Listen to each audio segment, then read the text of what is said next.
season this year. And again, we say good evening and welcome to Roots Connections on Q. This is episode number 25 of Roots Connections for today, May 25th, 2022, right here on Q95, the big station. And I am your host, Simone Mathieu, coming to you from Georgia. And again, we have a number of our graduating students from Dominica, and they're going to tell us all about their successes, their aspirations, and their concerns. So just want to remind Loik to turn on your camera so we can begin the conversation. And we want to welcome everyone who's joining us on Facebook and YouTube Live, as well as on Q95 Radio. So this evening, we are joined by Miss Samika Benjamin, the 2022 Spring valedictorian at Grambling State University in Louisiana. We are also joined by Mr. Loik Hassan Charles, the very first visually impaired Dominican to graduate with a bachelor's degree from the Incarnate World, San Antonio, Texas. Mr. Simeon Joseph, our educational consultant, should be joining us in just a little while. And we are joined by Miss Samantha Bazil, who's was successful with a bachelor's degree in accounting from Grambling State University. And last but certainly not least, Mr. Zidane Johnville, who earned a bachelor's degree in economics. So let us say good evening to our panel. Let us thank them for being here. And let us say congratulations as they unmute their mics and they tell us who they are with a brief introduction. So Loik, I will go ahead and start with you. Please introduce yourself. Good evening. My name is Loik Charles. I am a visually impaired recent graduate from the University of the Incarnate Word in San Antonio, Texas, as previously stated, with a bachelor's in sociology. And I'm just here tonight for a great elevating conversation that can progress not just Dominica, but the world forward. Yes, absolutely. Thank you for that, Loik. Samantha, let's go over to you. Good evening, everyone. My name is Samantha Bazil. I'm from Wesley. I recently graduated from the Grambling State University with a bachelor's in accounting, and I also did a minor concentration in computer information systems. Yes, nice to meet you. Samika, over to you. Hello, my name is Samika Benjamin. I am also from Wesley, and I graduated from the Grambling State University with a bachelor's degree in criminal justice. Yes, thank you for that. And not to mention, you are the valedictorian, so we have lots of questions for you surrounding that. And Zidane, over to you. Good evening, Dominica and Caribbean in Extension. Zidane Johnville. I'm from River Street, Roseau, graduating Southeast Missouri State University with an economics degree, minor in entrepreneurship.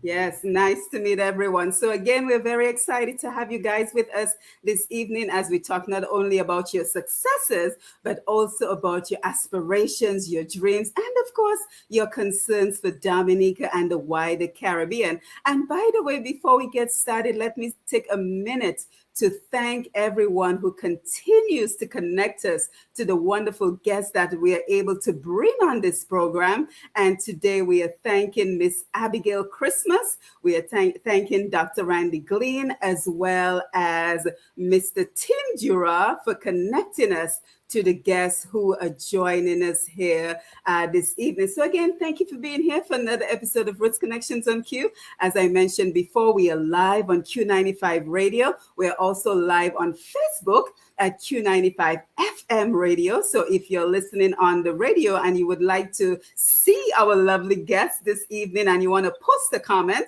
you can join us on Facebook at Q95 FM Radio, as well as on YouTube on Q95 Radio. And also on Facebook, we're at Push Past 10, and we're looking forward to engaging with you. So as you come on in, and I can already see we have Carl Kofi James, greetings and blessings to the entire panel and host. Carl, lovely to see you. Peony Shirley, hello, Simone. I'm looking and listening. Thanks for being here. And we have Faye Allen. Big up everyone. So as you come on in, don't forget to share the live. Let everyone know that you're here. And since it is graduation season, I want to make sure we take this opportunity to celebrate all our graduates. So if there is someone special in your life who is graduating this year, I want you to go ahead and post the name of that person on our Facebook or YouTube live. And if you want to call in later in the program, you can also mention that person's name so that we can celebrate them as well, because we want to ensure that we are saying congratulations to as many of our graduates as possible. So again, we're looking forward to engaging with you on Facebook and YouTube Live, as well as your call-ins towards the 9 o'clock hour. And we say good evening to Mr. G and the Q95 family as always. Thank you, Lambie, for being on the console to take the calls later in the program. Sherwin Norris, thank you for being our engineer who keeps us connected. And don't forget, if you miss any of our great Q95 programming, you can always jump on Q95DA.com. Again, Q95DA.com to view every episode of a program you may have missed. And for example, our last episode of Roots Connections was on the Dominican diaspora, the associations, and the roles they play in representing and promoting Dominica. So let's get the conversation on the way. We are still waiting for Mr. Simeon Joseph. Hopefully he will join us in just a little bit, but let us get the conversation on the way. And the first thing we want to explore this evening with our guests is the road towards attending university. And Loik, I would like to start with you on this particular topic because I cannot imagine that it was a very easy road for you. So I want to start the conversation with you, and we say good evening to Simeon Joseph, who just joined us. We will come back to you in a minute, Simeon. But Loik, kind of just tell us about your educational journey beginning in Dominica. Well, I started in at Dominica.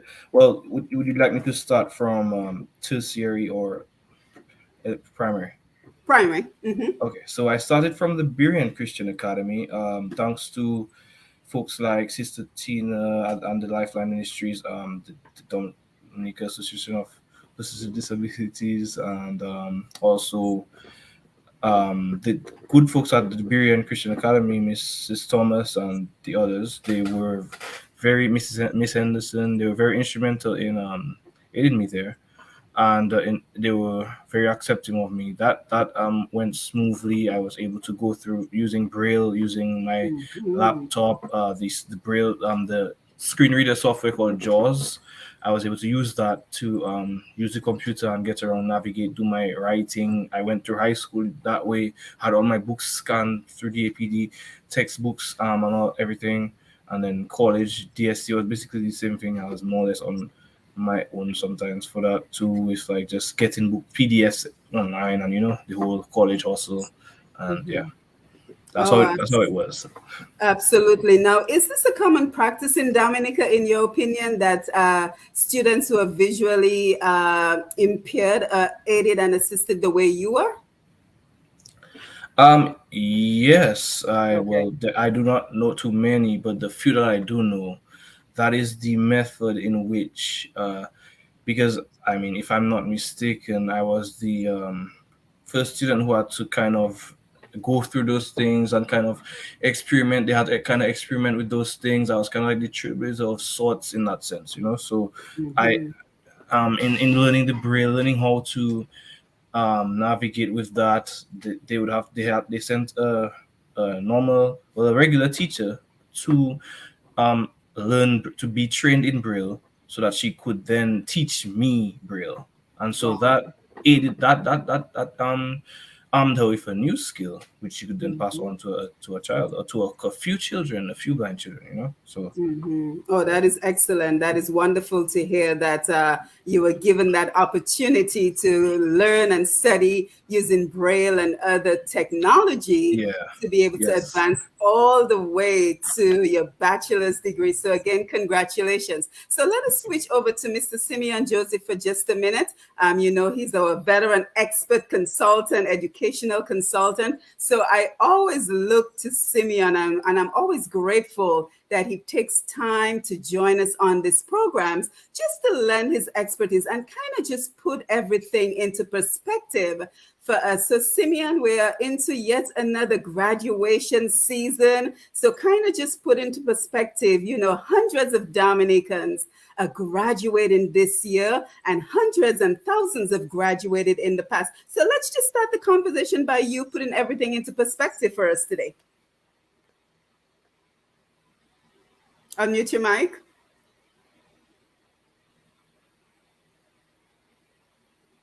I think you're still muted.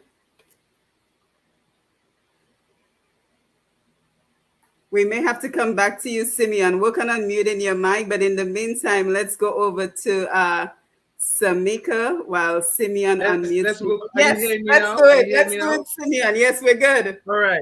So thank you very much, Simone, and good evening to Samika, Samantha, Zidane, and Loik. I would like to say that I'm not too familiar with the others. Sorry for joining in late, by the way. I was caught up in traffic. But Loik in particular is a young man that I must say, as an average Dominican, I'm very proud of. And one must commend him for his strides and his efforts and his determination and his persistence at where he has arrived at today.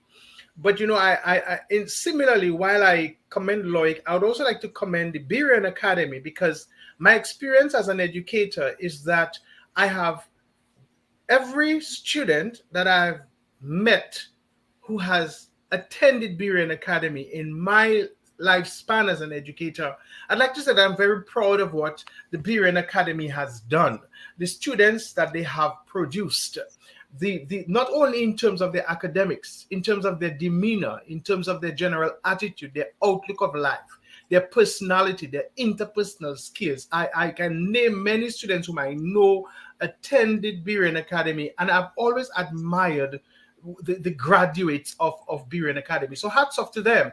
Hats off to them for facilitating Loic's journey. And congratulations to you, Loic.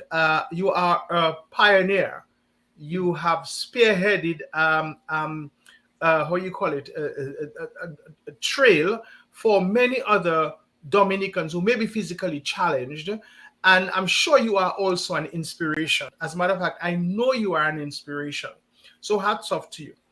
But Simon, tonight we are looking at the topic of looking at the prospective world that our graduates will face.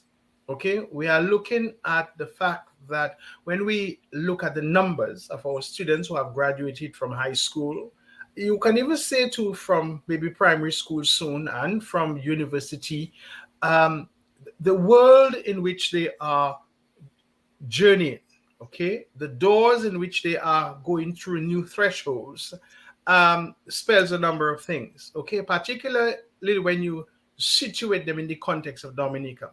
One of my greatest grievances about a lot of academics and graduates from Dominica is that we have had a lot of hundreds of Dominicans who have gone overseas to study, particularly the United States, and have not returned. And so the question we have to ask is why? Why is it that millions of dollars have been spent on many of our graduates to go overseas to study, and we don't derive the benefits of our investment? What are the reasons for this? What are the implications for this? Surely the implications are clear because it's a brain drain. But what are the reasons for that? What is the background that would not inspire or motivate our graduates to return home and to share their academia with the Dominican population? Some have, but we can say there are many more who have left and never returned than those who have returned. So that's the first question we have to ask.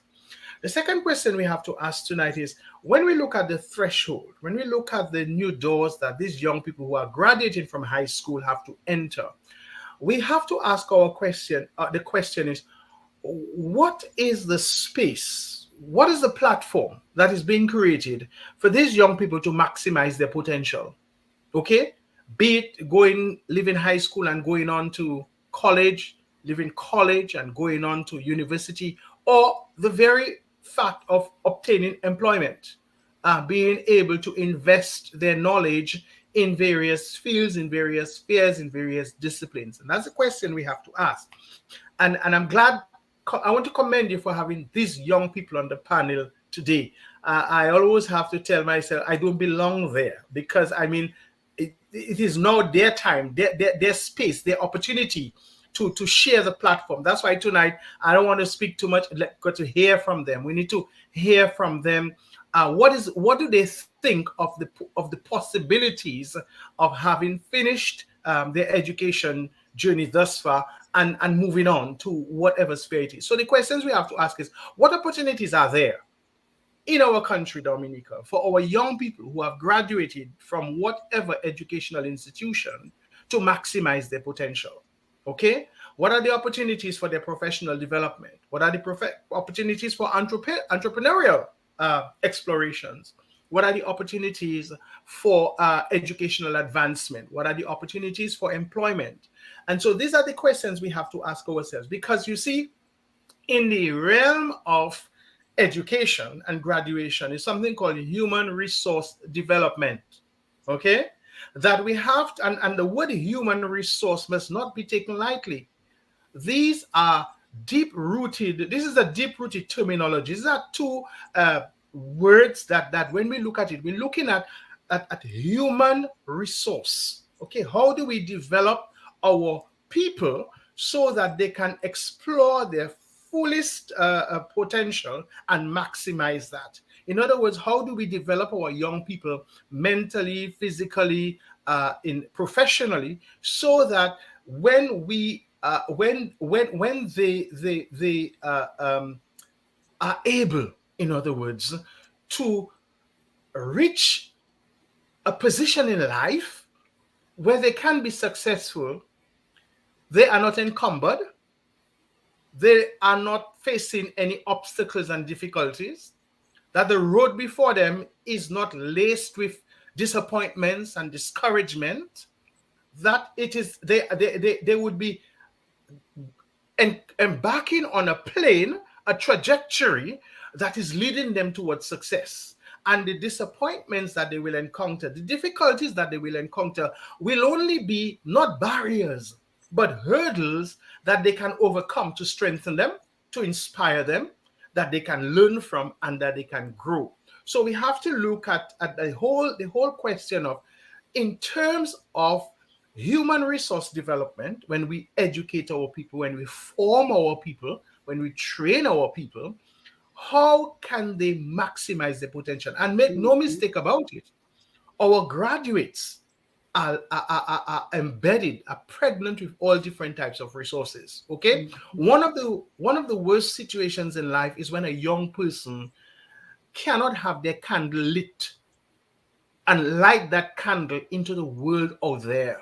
Okay, that when their dreams are snuffed, when their hopes are dashed, when their drive to be successful is frustrated, that is something that we have to critically examine if we are to thoroughly and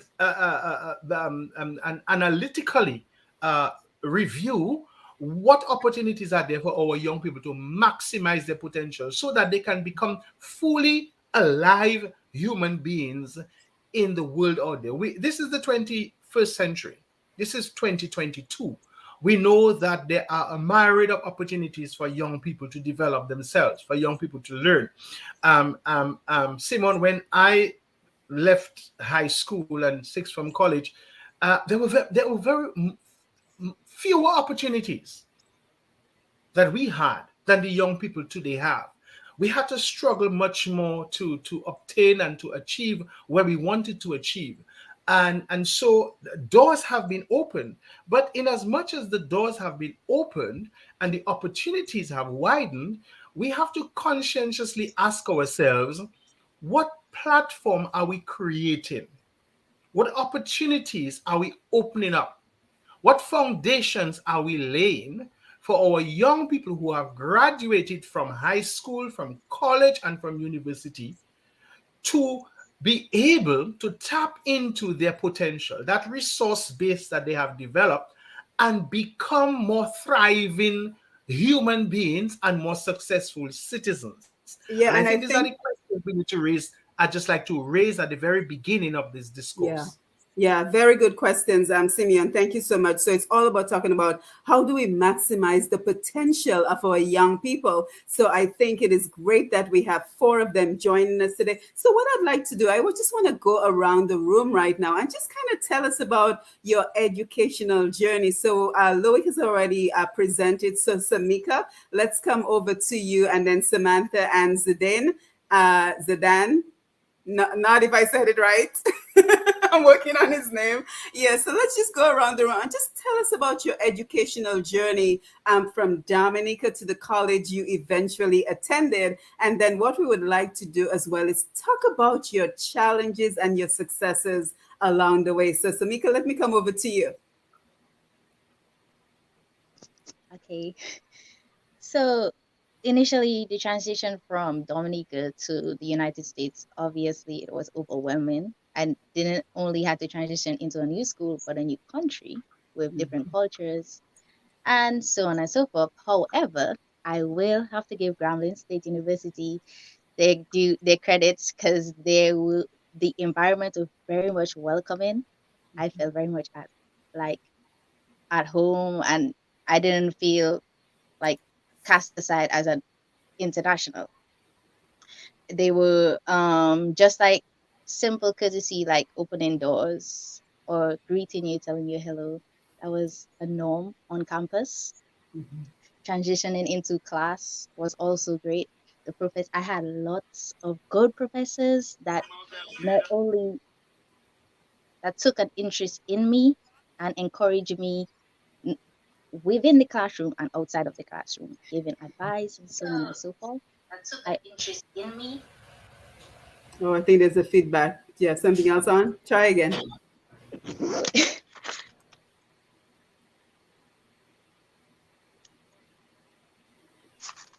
Try so again and see.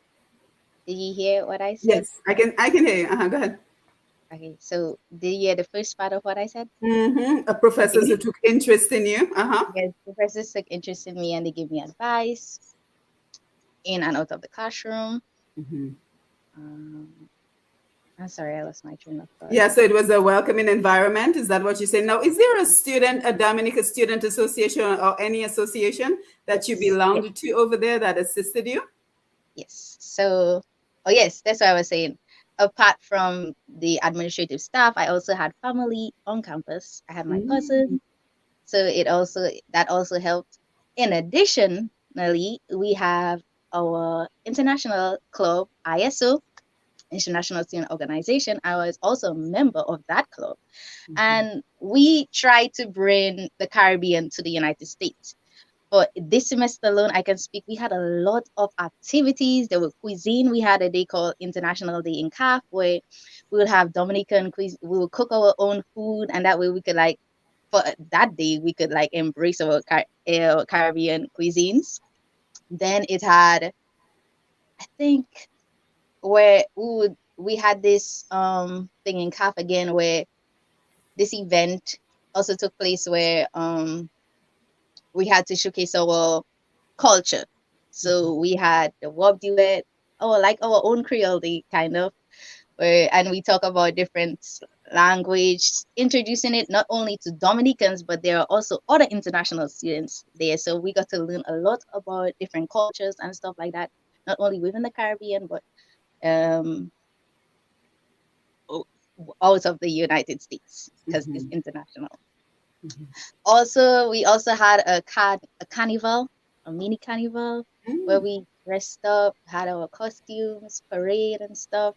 So it was very much helped with my homesickness. Mm-hmm. International Student Organization was very much a good club Mm-hmm. assistance with transitioning to the United States. Right. Thank you for that. And so, Samantha, let me come over to you so you can tell us about your educational journey to date.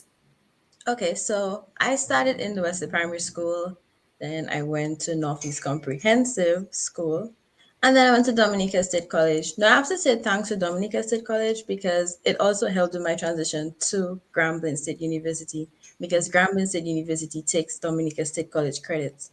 So I did accounting in Dominica State College. I graduated in 2017 and I went to Grambling in 2020, spring 2020. So majority of my courses that I did in DSC was transferred to Grambling State University. So I didn't have to do 4 years for my bachelor's. I only had to do two. My transition to the US, well, at first it was a bit homesick because I'm not used to being away from home like that. I mean, it's easy to go for summer, like to go somewhere for summer, but when you have to actually move to go to school, it was a bit hard.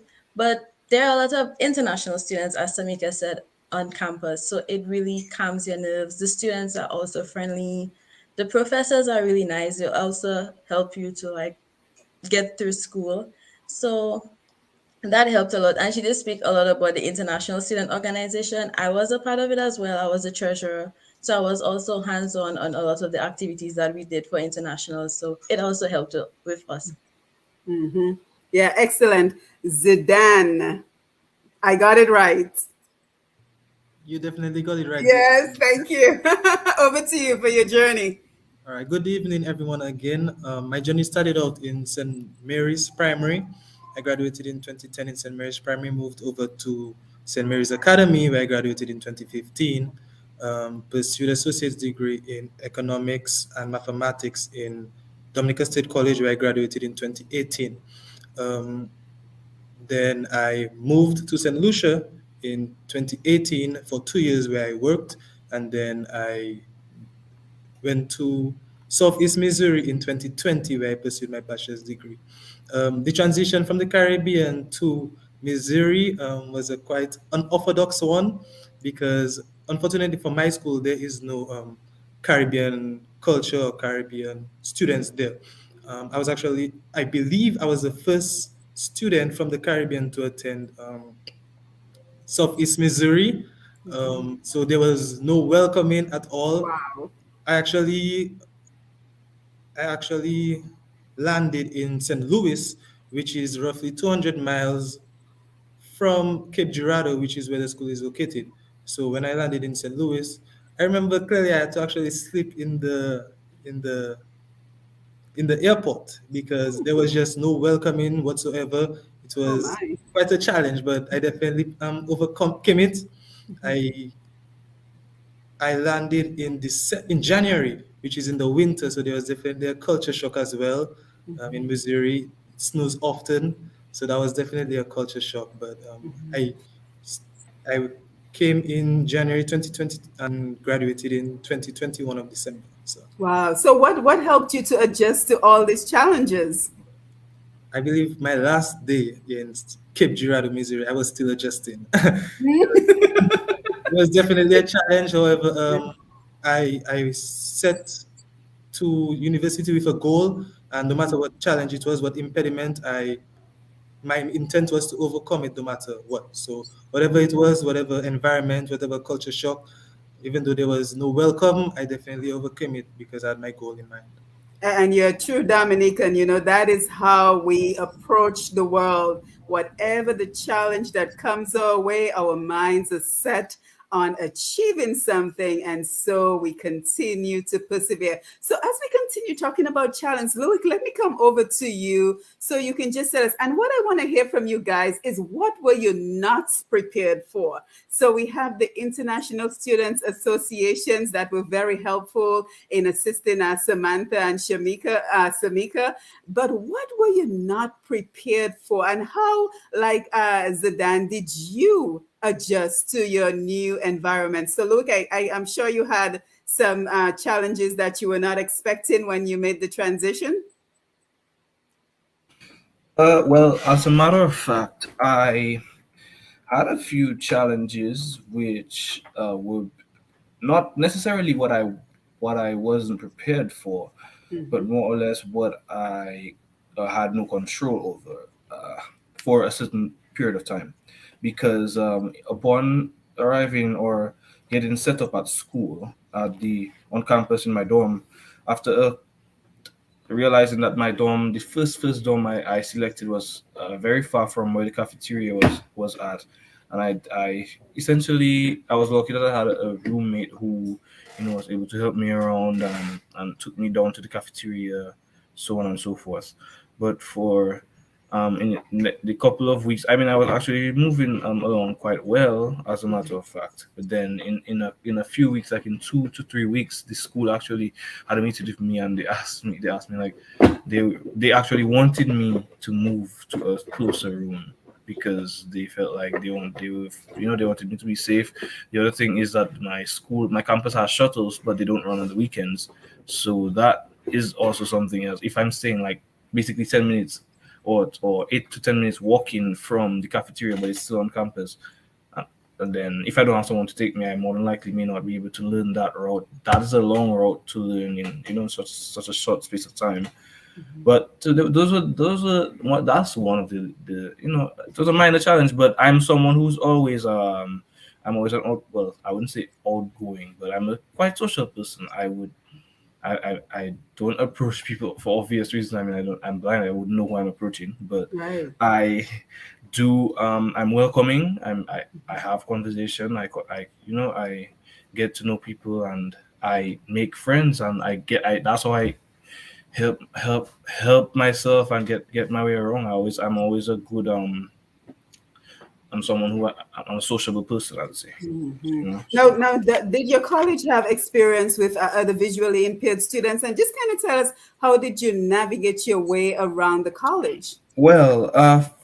my college did in fact have a few other. They had one going there while I was going there. As a matter of fact, she took a semester off, but I had met her eventually because we were doing music together at the time, music in the music program at the time, and so the school also has something called student disability services, which helps. It puts a lot of stipulations in place, like it gives the accommodation letters to each professors. You can go to them at any time. You can email them; they'll help you with various issues you may be having. Try their best to help you. But in certain aspects, I mean, there's only so much they can do for you. So that's one thing. But I would always get around. Like I said, I mean, I had various friends that I could and people that I could depend on to guide me around. Friends Right. and acquaintances, I would say, Right. that I Hmm. would who would assist me around, who would assist me and help me to get food, help me to go to the store. Just good friends who could assist me when I needed it. Excellent. Well, that's good to hear. So now what we want to talk about next is your aspirations, your goals. Now that the degree is behind you, what is next for you? But before we do, I want to come over to Simeon because I want to know, Simeon, and I think we all want to know, can we better prepare our students for advanced education, for making that transition to college, for making that transition out of Dominica? But before we do, we have quite an audience on the Facebook Live. So we want to take a minute to just acknowledge everyone. And don't forget, as you're joining us on the Facebook Live, first of all, thank you for all the congratulations that you're posting for our students this evening. But don't forget, if you have someone who is graduating as well, we want to hear from you. So we see we have Clyde with us, Agnes, Alex, Powell, Bruno. Nice seeing you. We have, let's see, Catherine Lowe. Congratulations, all. Etna Marie LaRock. Big up Zidane. Thank you. Deborah, greetings, everyone. So we have quite an audience. So we will be sure to come back and engage with you on Facebook. But Simeon, are we doing enough to prepare our students for the next level? Okay, so I would respond to that by saying a lot more can be done. Okay, Mhm. um, in terms of are we preparing well enough? One of the things that, as an educator, I'm very proud of is the fact that our Dominican students seem to be uh, edging out many Mm-hmm. of our Caribbean counterparts at all levels of education.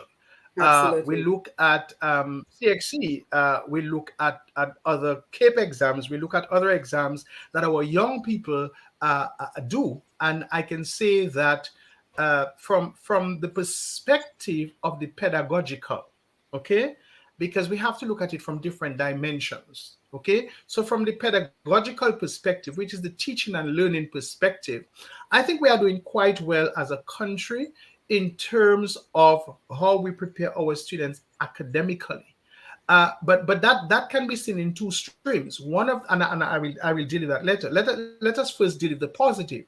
So it seems to me that we have been able, especially from our secondary school perspective, to have a good output of students. It's a known fact statistically that we edge out many of the Caribbean countries in terms of our CXC examinations. Convent High School, SMA, Portsmouth Secondary School, Norfolk School, all our schools are doing very well. So from that perspective, we are giving them an adequate foundation upon which they can have academic achievement to allow them to matriculate to other universities. Okay, that's one thing I can say. One of the things I think that we need to do more of is in terms of the preparation of the whole person. Okay, because we need to understand that in the global world in which we live, we can't train our young people for Dominica. There is something I always used to tell my students: the world is bigger than Dominica.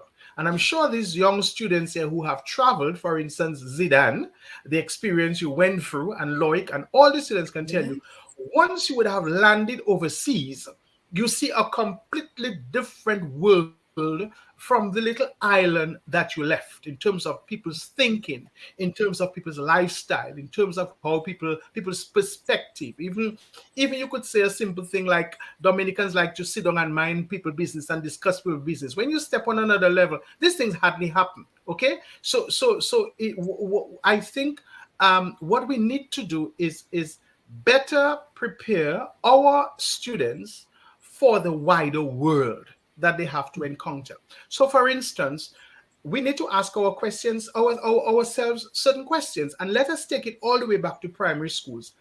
And the word I want to use there is transition. So we need to first ask ourselves, from the primary school to the secondary school, how adequately do we prepare our students going to secondary school to make that transition? Because you see, for many of our students going to secondary school, it's a complete jump, it's a leap, it's a break.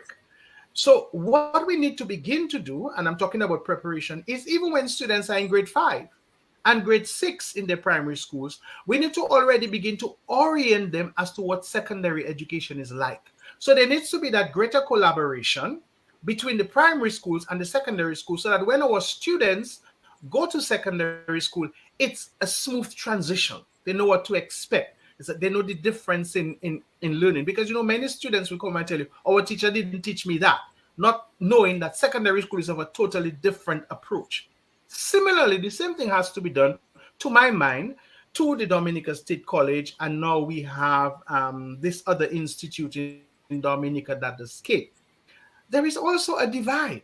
There is also a gap between the secondary schools in Dominica and the Dominica State College. So I think the Dominica State College, as an entity, needs to become more involved in our secondary schools.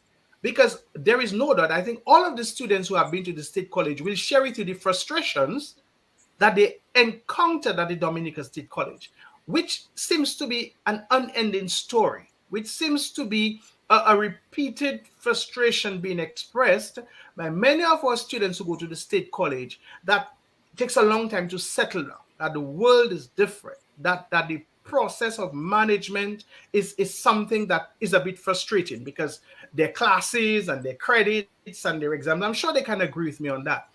So one of the things I think we need to do from the Dominica State College perspective is to have greater outreach to our secondary schools, with our 4th and 5th formers, telling them about the programs, the process of the State College, everything that happens there. So when they go to the State College, they are better able to make that transition and settle down faster, because I think a lot of time is wasted at the State College, and many of our students complain about that. And I think it's only because that transition does not take place. In addition to which, Simone, I think some of the things we need to do with our students when they are going on to the state college and to university, we need to do things like critical thinking, okay? Analytical thinking, open discussions. We need to have our young people become more engaged in academia so that when they move on to university, their level of intellect is one of a higher level. Because I'll tell you one thing, one of my disappointments with state college students, some state college students, and even some of our recent graduates, is that their level of thinking and their mentality, to me, needs to be a little more advanced in terms of their ability to critically analyze things, their ability to express themselves, their ability, even their very vocabulary sometimes need to be widened and expanded in terms of how they discourse with things. Because you see, going to university is not just getting a piece of paper, which is sadly what it is coming to. Too many of our people who graduate from university, the focus is, I have a bachelor's degree or I have a master's degree, and that's where it stops. Question you have to ask is, what contribution do they make to society? How do they advance the level of discourse and information and education around them? Okay? And these are the things we need to do. So I think in terms of the personal development, in terms of the cognitive development and expansion, in terms of things like the soft skills, and soft skills in life are very important. How do you communicate with people? How do you, I mean, when I heard Zidane telling me that he had to sleep in the airport, I remember when I went to Ireland in 1986, 84, right? And I was the only black student in a university of 15,000 people. Okay? I knew the culture shock that I was faced with. I know the adverse weather conditions in Galway, Ireland that I had to face because I was totally ignorant of the country that I was going to. And we talk about 2022, which is globalization. So how can we, even at the state college level, have greater partnership with international universities so that our students can become oriented to the type of universities that they are, the type of programs that they are, the location of those things, and the opportunities that are there for them while at college to prepare them to go. Because there are many students who finish college and do not yet know what they want to do post-college. And I think that is to prepare them. So before even leaving college, they will maybe not know what profession they want to go into, but they would have already been able to make up their minds to what discipline, what academic discipline, what professional discipline they want to follow. Because we have the state college in one last thing, where just one last point, where it seems to me 60-70% of the students are doing psychology or business. These classes are very large. How many psychologists can we have in the country? How many business students can we have in the country? When you think of the hundreds of disciplines that there are, is it because they are not aware? Could we do more to orient them to the different disciplines that there are, the different professions that there are, even before they enter college and while at college? So by the time they are through with college, they are already focused and directed into the direction that they want to go. So that would be my answer to the question. A lot can be done in terms of development, etc. Right. And I think it's so important, Simeon. So thank you for raising these excellent points. And, you know, my daughter, who's only 10, she's already taking career assessments. So I think that you're right on track in terms of assessing the students very early. And I see Samantha smiling. I see Zidane nodding away. So I know they have a lot to contribute. But even before we talk about what next is for you, and Simeon raised some great points, including, do you feel that your experience away from Dominica in the wider world, did it change your worldview?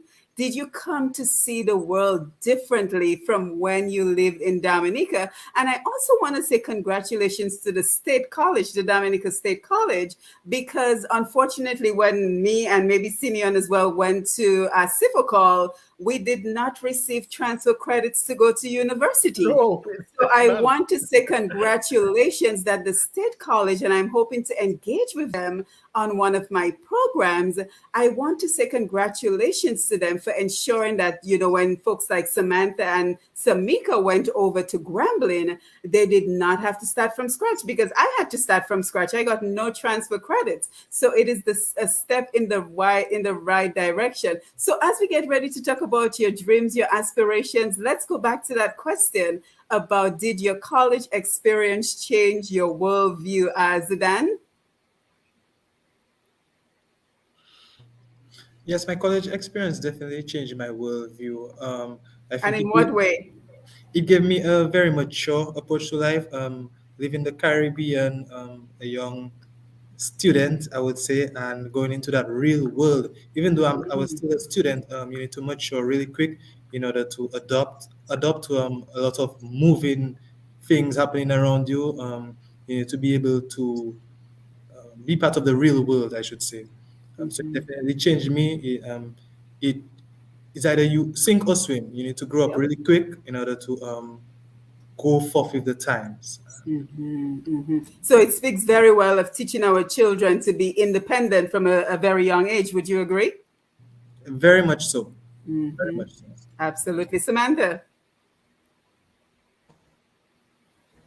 I have to agree with Mr. Johnville. It did mature me from being in Dominica, because when you're in Dominica, you live with your family, but when you get to go to school, you're on your own. So you're responsible for your time management. You're responsible for yourself at that point.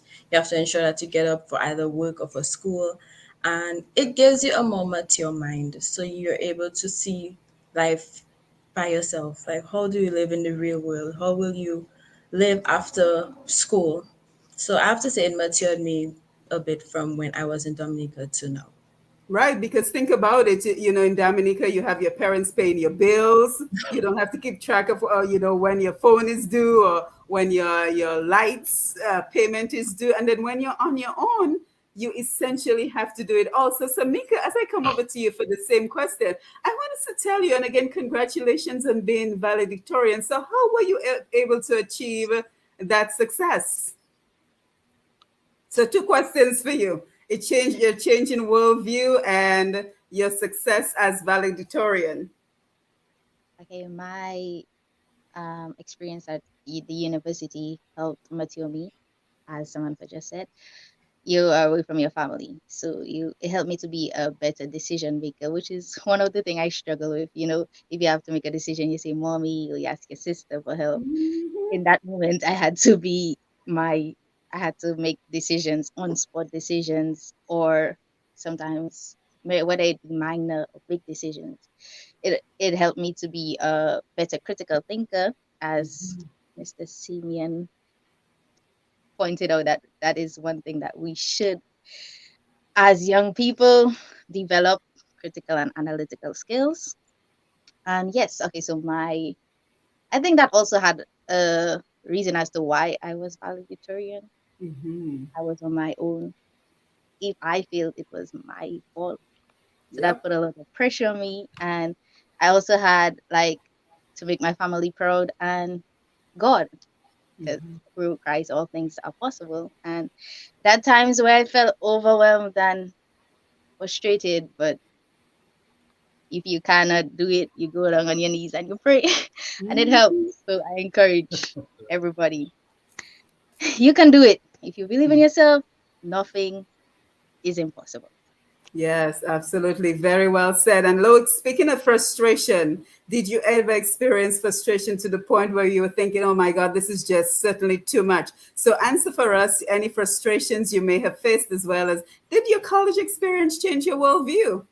Well, yes, I did face like primarily with certain times when funds were running low. I'm sure that my other colleagues can attest to that very well. When your funds running low and you have to do what you have to do to get by, and so on as a student, So yeah, that's one of the main challenges as well as those mentioned.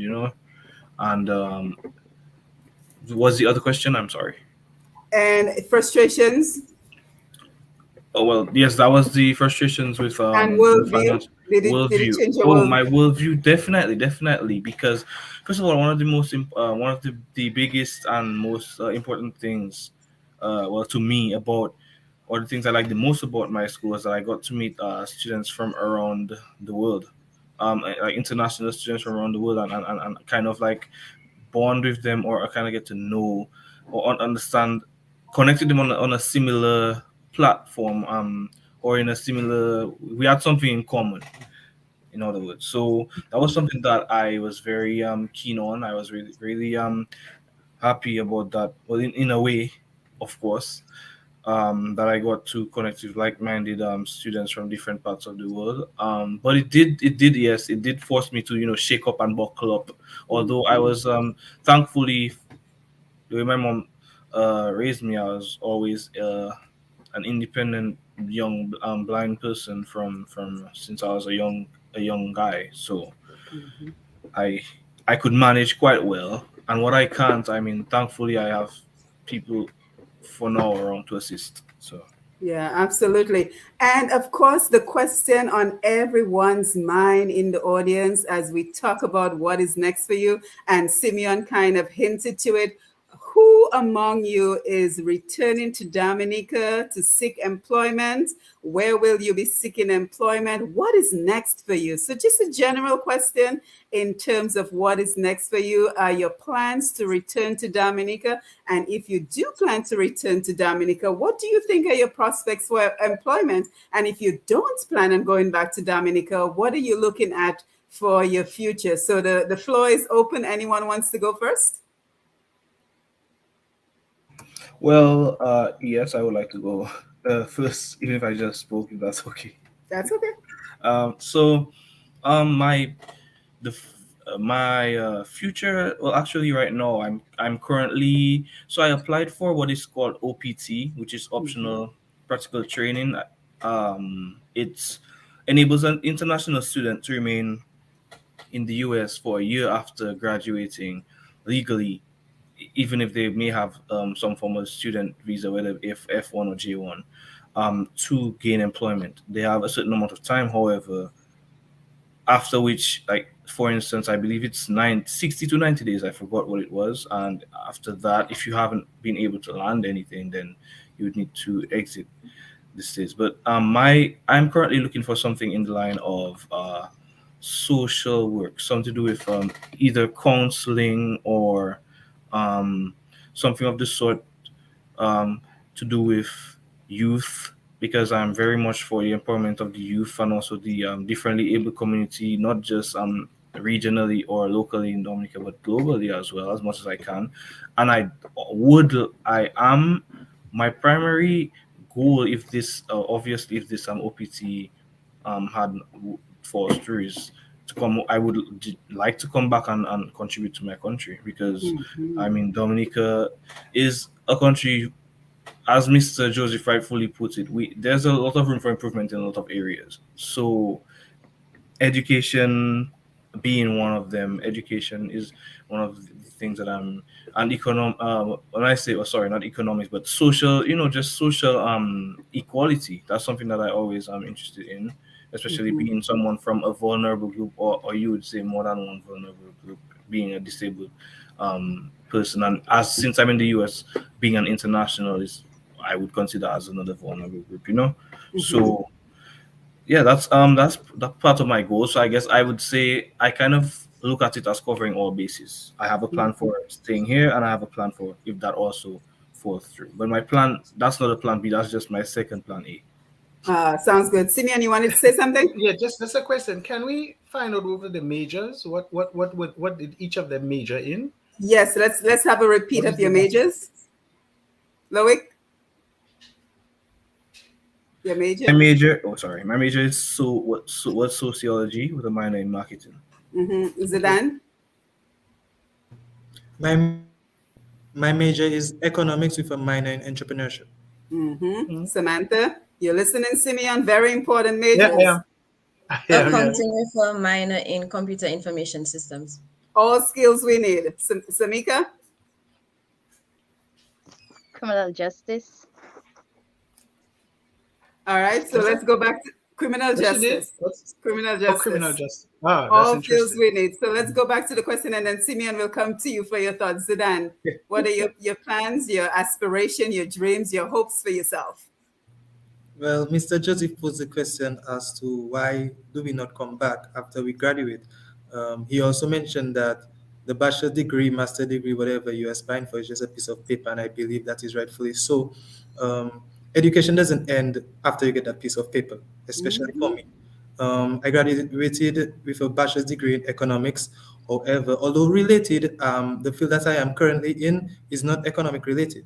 There are ties, however, I'm solely in the finance field. Mr. Joseph also spoke about students going to seek tertiary level education and they do not know what they want to pursue.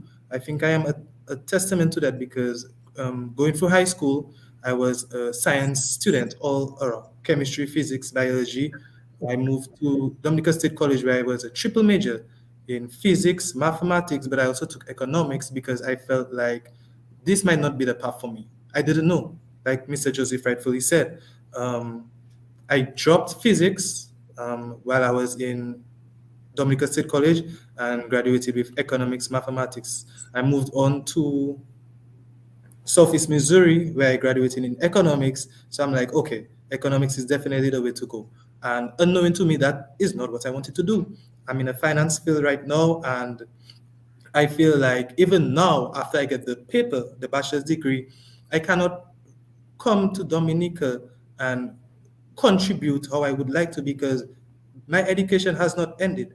I am in the field of financial planning, and I believe right now is the time where I am learning the most in regards to financial advising, financial security, investments, and things of that nature. So I feel that although I have graduated and I would love to come home, um, there is no, I will not be able to have a meaningful contribution coming to Dominica right now. So I definitely want to equip myself properly in the financial realm, financial world. Definitely explore, learn as much in the field as I can because there is a lot to learn in the field. And then after I gain that experience over time, I'll be able to come to Dominica and meaningfully have a contribution in my country. Yeah, very well said, Zidane. Samantha, your hopes, your dreams, your aspirations for yourself. Okay, so my dream and aspiration right now is to further my education in accounting. So I know majority of the people who graduate, there are a lot of accounting graduates that might return to Dominica, some might stay. But if I return, we all have a bachelor's degree right now. So I want to further my education in accounting. And I also want to do my CPA exams, which is to get my CPA license in accounting. My other aspiration is to sponsor a child in the Wesley Primary School who may be going through any financial difficulties because I went to the Wesley Primary School. I was happy enough to have my mom and my other family members send me to school, but there are a lot of students whose parents cannot afford to send them to school, and a little help out might be good for them. So I want to sponsor at least one child for the upcoming school year. Oh, that's excellent. And then we're going to come over to Samika. And then, Lambi, we want to take some calls. And then, Simeon, I want to come back to you for your reaction because these are only four of our students. And I'm just amazed by the amount of human resources that is already on display and the eloquence with which our students are presenting themselves. It certainly makes me very proud as a Dominican to see the level of critical thinking, the words that you use, Simeon, that our students are displaying and just the goals and aspirations. So let me go over to Samika and then Lambi, we will come over to you to take our phone calls for the evening. Samika, your goals and aspirations. Okay, so as Loki mentioned, I also utilize the OPT, and I chose to do that because I wanted to gain a little experience. Why I've never had experience before, and that is one thing I encourage young people. Please, please, please. Education is important, but having an experience or at least a little job experience in I think her phone rang and it froze her. Let's give her a minute. Go ahead, Samika. Try again.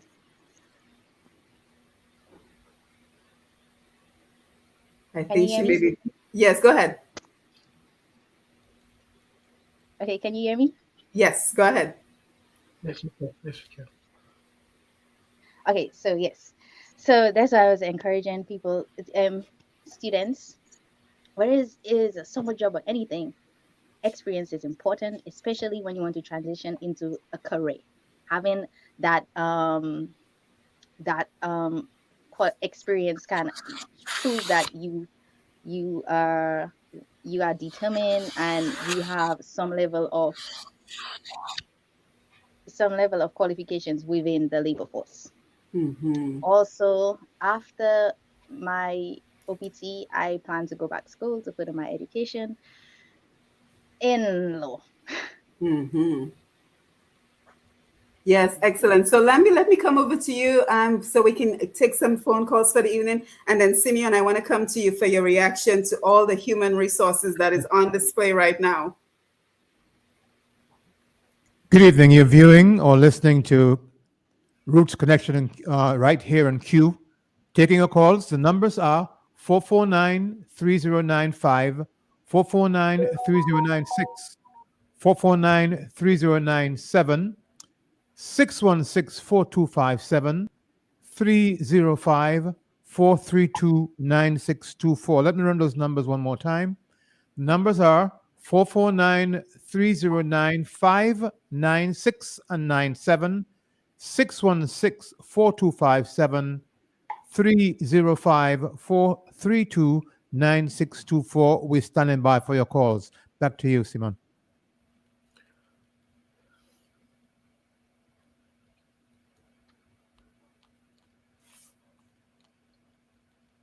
We're not hearing you.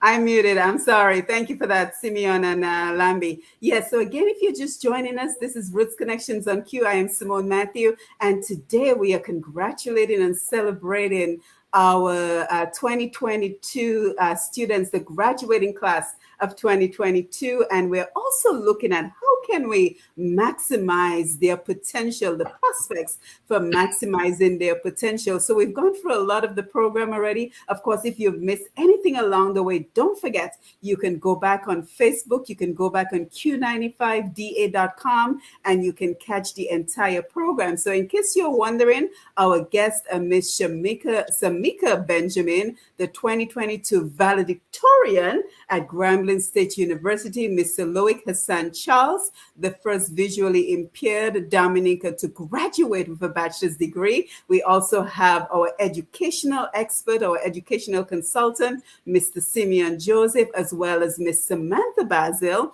who is graduating with a bachelor's degree in accounting, as well as Mr. Zidane Johnville, who's graduating with a bachelor's in economics. So as we await your calls, let us go ahead and see. I think we have a call coming in. So let's take that call. Yes, we do. Caller, please go ahead.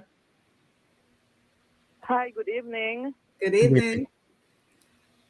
Hi, Simone. I have Hi. been following your programs, and I just want to congratulate you on an exceptional job that you always do. Thank you. And I want to congratulate all the students who have graduated. I have a question because I heard someone called the queue one day and said that there were students in Dominica who were graduating from high school and there were no jobs for them. So as far as the students who would want to go back home, I would encourage that their jobs before they go back, because, you know, you do not want to go back and then you have to guaye, you know, and, you know, it's just, you know, how things are right now in Dominica, and I am concerned for anyone who has attained their degree and then go back and there is nothing there. So make sure that the jobs are secured before you leave the United States. Yes, excellent point. Thank you for the point, caller.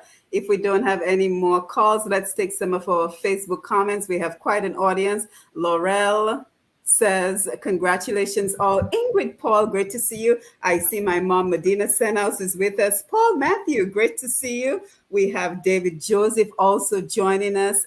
Doris Charles, I think she's calling out someone. Tina Bell is here. She says, good evening. Carol Simon, good evening to you. Hazel and Anthony. And notice Isidore is here. Marina Charles, Colson, Shillingford. So I want to thank everyone who is joining us. Alex Bruno says, great vibes. Keep it up, my sister. Thank you, Alex. Glow Simon, Mr. Joseph is in his element. Students, education, a good man at heart. I could not agree more. Sawana Fabian, Z, proud of you. Irvin Hamilton, Zidane. Zidane, this is your physics and chemistry teacher. Congratulations. Oh, that is lovely. Thank you for being here, Mr. Hamilton. Keith Joseph, well done. Simone, Catherine, after working so hard, I hope you all get a good salary when you start to work and not NEP. Okay, I'm just reading the comments. I'm only reading the comments. Sharon Dorival, interesting. Irvin Hamilton, I think our high schools prepare students too much to pass an exam and not to learn beyond. Garv, Jeremy, it survives. Nice to see you. Thomason, I agree very much on the studies of critical thinking. I remember doing it during undergrad. Let's see. Tina says, firstly, congratulations to all the graduates. Well said, Simeon. Personal development seems to be lacking among many of our students, graduates. Also, more effort needs to be placed on transition orientation of students. It's like the saying, preparedness, meeting opportunity. Glow Simon says, why would a country not cherish a brain like Mr. Joseph? Ministry of Education, go and look for all you advisor and fix the education system. Abby Christmas, always great to see you. Thank you again for recommending our guest this evening. She said, well done, Samika. Well said, Samika. Irvin Hamilton, Simone, when we were at Civicol, we did use English. We did use of English and use the book Critical Thinking. This book is no longer on the Civicol lineup, which is a big blow to modern students' mental development. Marshall Lawrence, great to see you. Good evening, Dr. Simone. Good program as always. 2 questions. Is civic education taught or being revived at school? And what percentage of students are into social studies, including politics, civil rights, constitutional and law-related matters? And we will put a pause here on the Facebook comments because, Simeon, I can imagine you have a lot to say based on that last comment in particular, and just based on the human resources we're looking at on the panel, Simeon, and there does not seem to be a clear path for them to return to Dominica at this point to make a valid contribution. So your thoughts, Simeon, and then panel, we will come to you to talk about your concerns for Dominica as young people. We want to hear from you, as well as your concerns for the Caribbean in general. So start thinking about those questions. Simeon, over to you. Okay, so Simone, first of all, 3 things on that point. The first thing is, in terms of professional and academic development, there is never a clear path to anything. Okay, there are some persons who have started their bachelor's in one way, moved on to master's another way, and do a completely different doctorate in another field. So I think one of the things we need to capture about educational advancement is that it's dynamic. Okay, and especially again in 2022, professions are differing. There are a lot of needs that are developing. I'll share with you one thing. When I did my bachelor's in events management, it was just events management. In the past 2 years, I've had to do 3 other professional qualifications on hybrid events management, safety, and for epidemics and those kind of things that were never there 10 years ago. So I mean, we cannot sort of bottleneck the opportunities that young people will choose from, because education is a dynamic.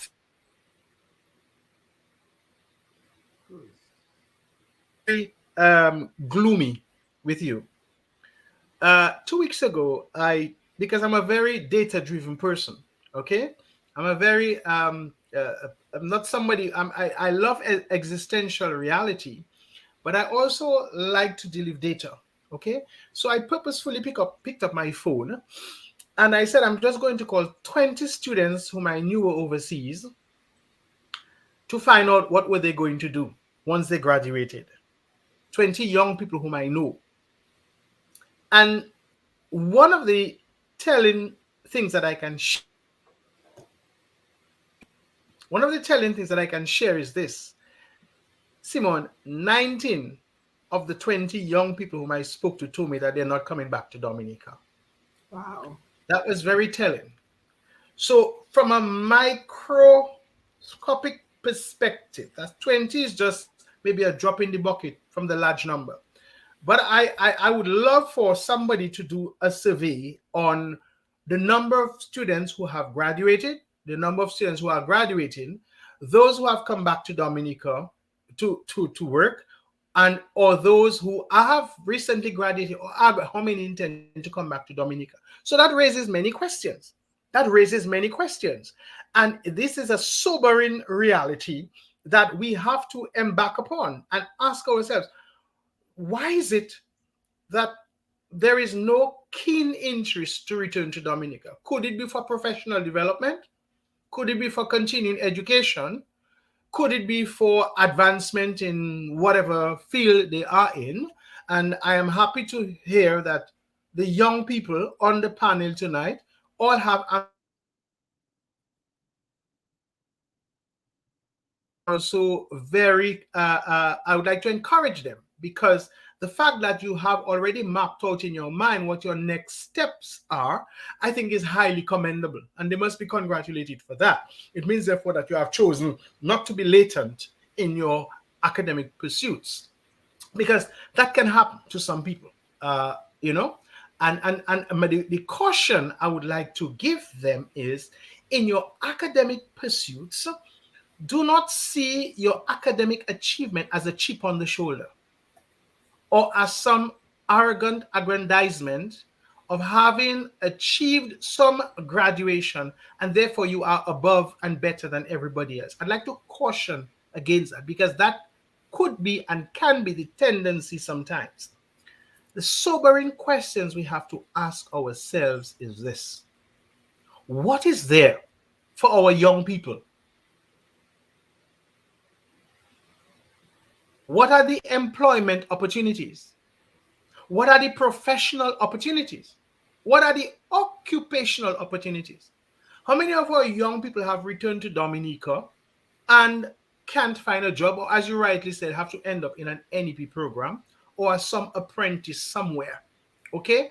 And these are critical questions we must ask ourselves. And it goes back again to the whole thing I spoke about at the beginning of two things: human resource development and maximizing the potential of our young people. Because you see, I am sure somewhere sitting in the Ministry of Education or in the offices of the government of Dominica are the names of the young people who have gone away to study. My question then is, if you know every year you have sent so many students to study, what is the Ministry of Planning or the Ministry of National Development doing to ensure that in terms of our national development policy, we factor in, we make allowance, we cater for, we budget to the placement of these young people in the whole sphere of employment in Dominica?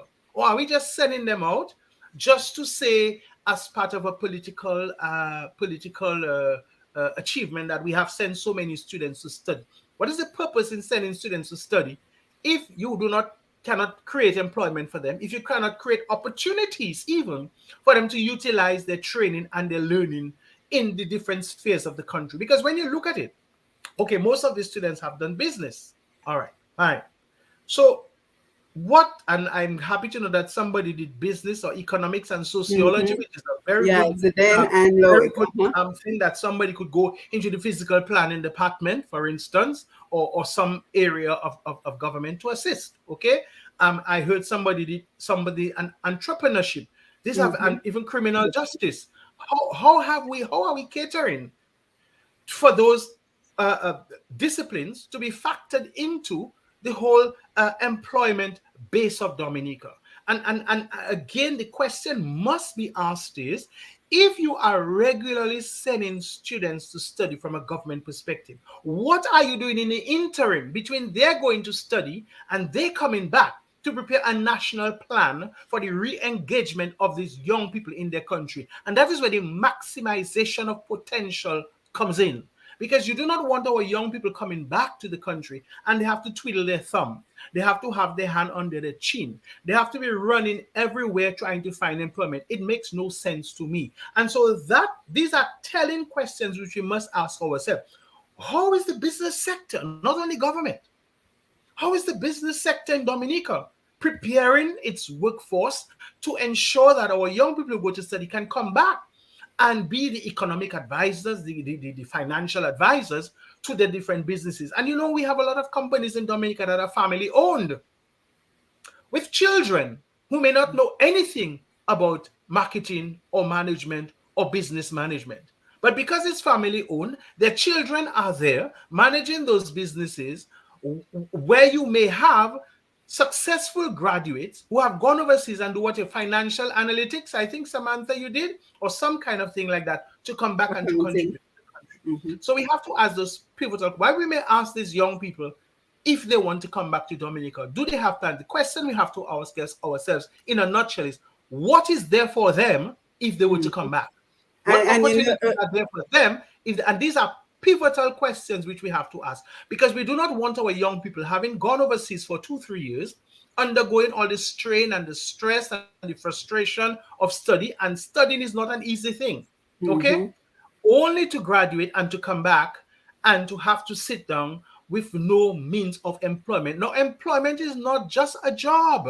And Mm-hmm. that is where human resource development comes in, maximizing potential. Employment is allowing an individual an opportunity to hone in their skills, their knowledge, their talents, and their abilities, and to employ that base of knowledge, talents, abilities, and skills into their society for meaningful and gainful compensation. That is Mm-hmm. what employment is, not just a job. Right. It's allowing people who have learned, who have studied, who have gone through the goai, as the sway, the sleepless nights, the Mm-hmm. parents who have had to take loans and mortgage their houses to ensure that their students succeed, so that when they come back to Dominica, these young people can feel, okay, their country expresses, one, that they need them, Mm-hmm. that they feel that there is a space for them in their country whereby their dreams can be realized and their hopes achieved.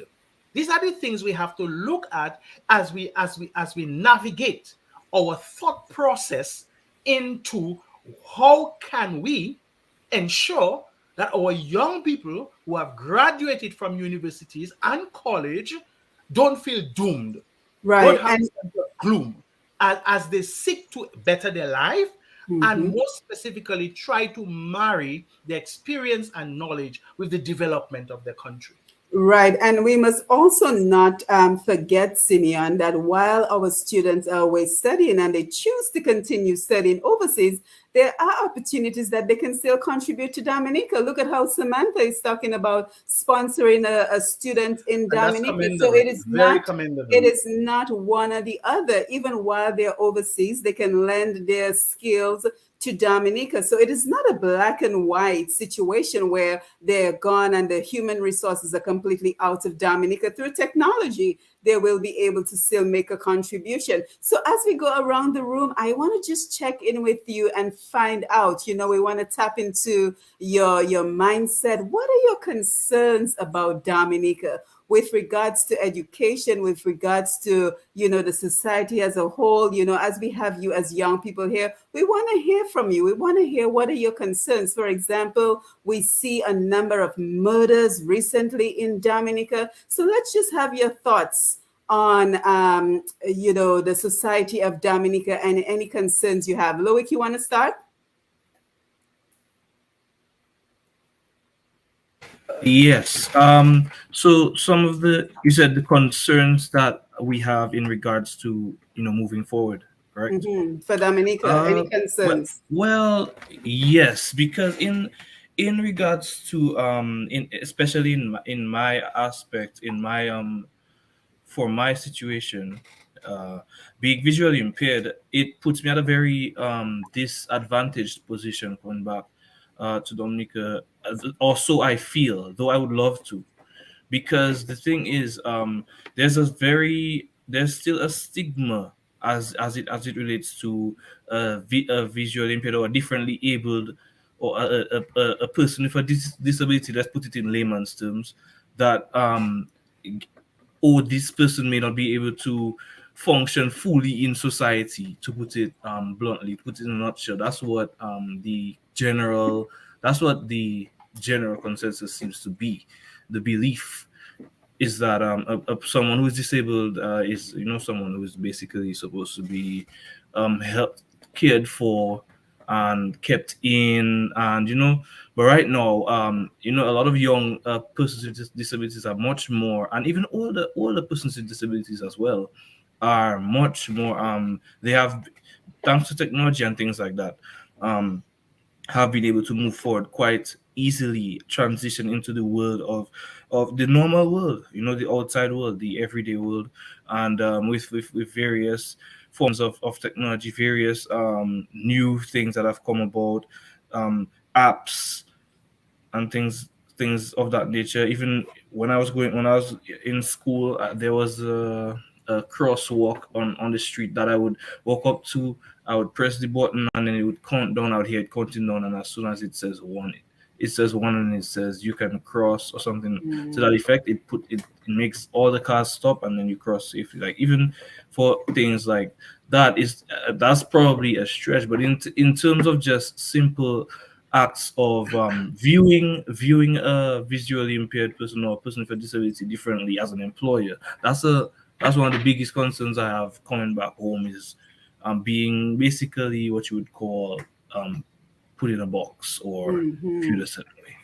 Yeah, that is certainly a concern I would have as well. Now, let me just ask you while you're at the mic, what would be your advice in terms of accommodating differently able people in Dominica? Because I think what we've seen traditionally in the past is what you've said, that people who are differently able are simply put in a box and they're not really taught to maximize their potential. So, what would be your advice for the powers that be in Dominica with regards to opening the field so that people who are differently able are able to provide more, are able to do more, are able to get better job opportunities, better training and educational opportunities? What would be your advice, Loik?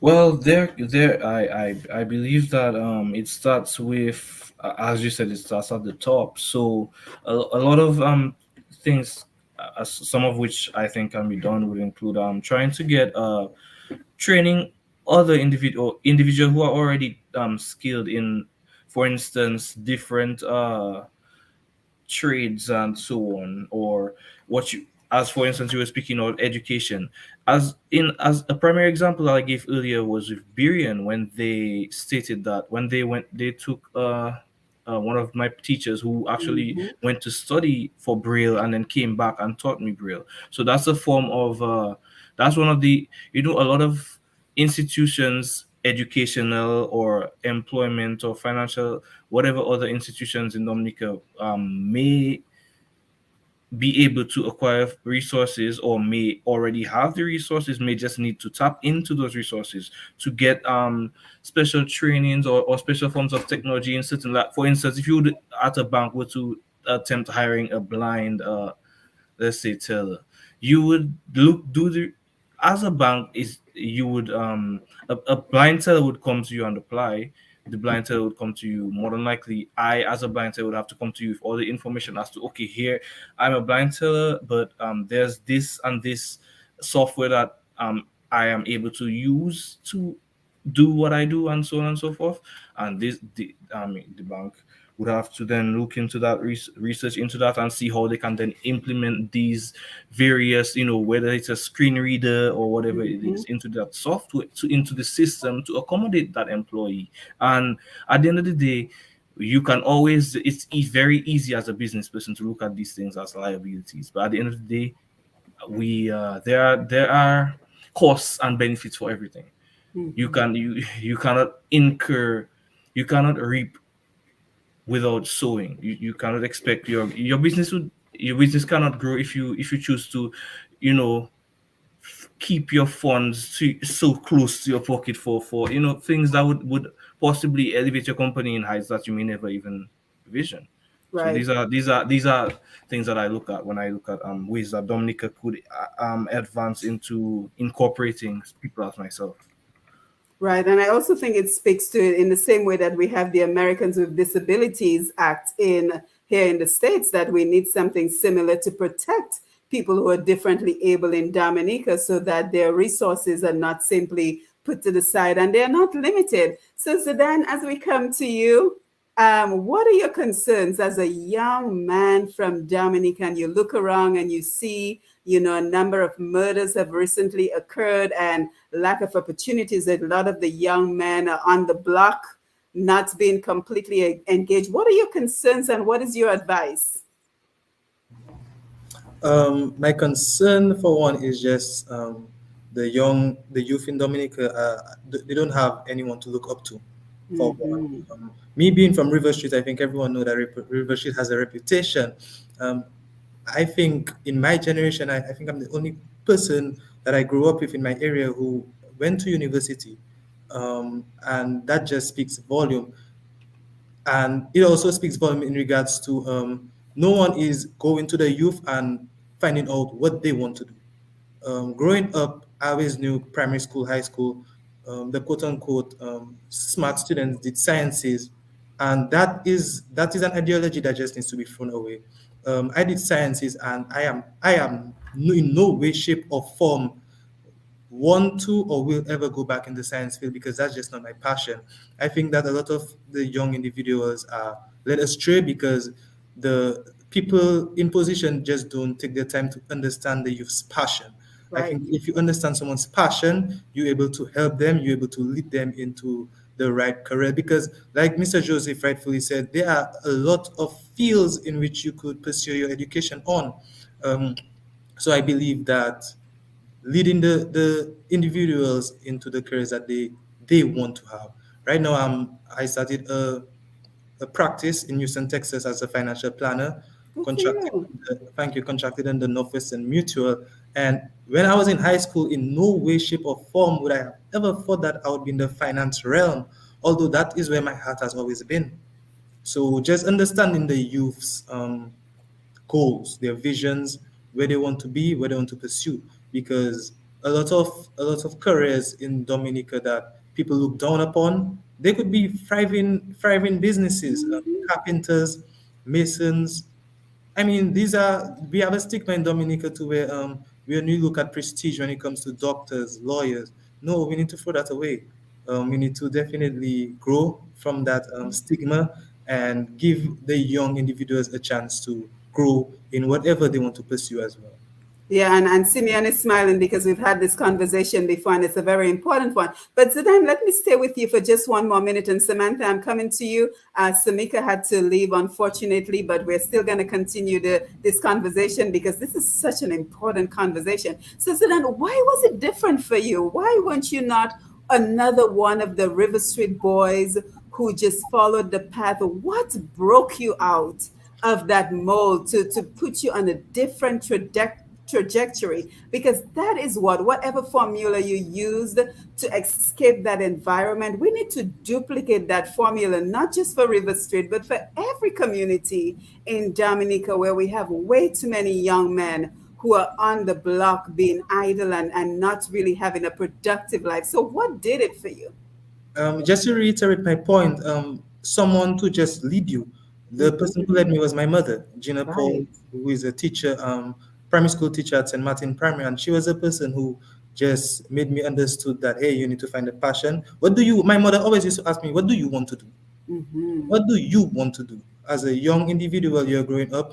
She never said, "All right, you need to do this or you need to do that." No, what do she? Even a day like today, where I'm starting my new career, I'm starting my new practice. It's a very entrepreneurial practice because it is a risk. However, even a day like today, starting out, she'll tell me, "What is that? Is that what you want to pursue long term?" And it just baffles me when she asks me, even a day like today, because she's been asking me that for the entire time. So I think we need to form groups, form mentorships in our communities to ask the young individuals, "Hey, what do you want to do?" Sometimes they might not want to be on the block. I can name everyone in my community who has a skill, the people who society looks down upon as oh they're on the block. No, these are very skillful people that I have grown up with and I have seen matured, yes, in their own ways, but they have skills. I think that we need to explore those skills and put them in right avenues to where they could also flourish. So just building that community, getting mentorship into our villages, and being able to ask someone, "What do you want to do?" I believe that mentorship is very ideal. Mr. Joseph spoke about he put a lot of light on the students, but we also need to put light on teachers. My mother is a teacher as well, and I know Mr. Hamilton is on Facebook Live right now. Mr. Hamilton was um, a, a building block for me in the chemistry and physics classroom because he wasn't just a teacher. He wasn't someone who was chemistry, physics. He had a passion, and he was able to relate that passion to to his students. Dr. Sanford in State College, he had a passion. So I believe mentorship, being able to go to these communities and guide our youth because all they need is guidance. We are not bad students and we are not bad people. No matter where you come from, whether it's River Street like me or the affluent places in Dominica, we are all Dominicans. So mentorship for sure. Yeah, I could not have said it better. And the importance of asking students, what would you like to be? And Samantha, I see you were nodding away because I think you agree that the focus should not be on, oh, if you're a smart student, you should do science. And if you're not so smart, you should do accounting like Samantha did. So, what are your thoughts on that, Samantha, as well as any other concerns for the young women in Dominica? And anything else you would like to share? Okay, well, about the science and accounting, it's based on a person's passion because I have Mhm. seen students in school who they may fail English and mathematics, but they get A's in all the science courses. So I guess that's just their skill set. We might judge them because they failed the two main courses, but that's just their skill set. They can then go on to be one of the top scientists in the world, and we judge them before because they failed English and maths. But my major concern would be parenting. Education starts at home. Train a child in the way they should go, and when they get older, they will not depart from it. So parents should really put a lot into their children. A lot of parents will just make a child, send them to school, and you make it based on the teacher. But early education starts at home. So you have to train the children manners at home, basic educational mindsets at home. They need to learn a lot from home that they can then bring out into the classroom. A teacher does a lot. Teachers have them for like 8 to 3 for like primary school, 8 to 1 for high school. But parents have to do a lot for their children. It says a lot for when they actually get into the real world, how they will react to certain things. I have to thank my mom. I was raised by a single parent mother. And there are a lot of people who are raised by a single parent mother. I'm not sure how she raised me, to be honest, but I turned out very well. If I you go into agree. the village of Wesley, they will say one of the students with the most manners. I would say good evening, good day to everyone. But that was what I learned at home. If I pass someone straight as a little child, I'd probably be punished when I get home. But that is what I was taught at home. So I believe it's based on what parents teach their students at home. And another thing, based on the incident that happened yesterday in Texas with the 19 students that died from the mass shooting, I said maybe we can, as Dominicans, maybe have more protection for our students at school. I mean, it may not happen to us in school, but we need to be a little more prepared.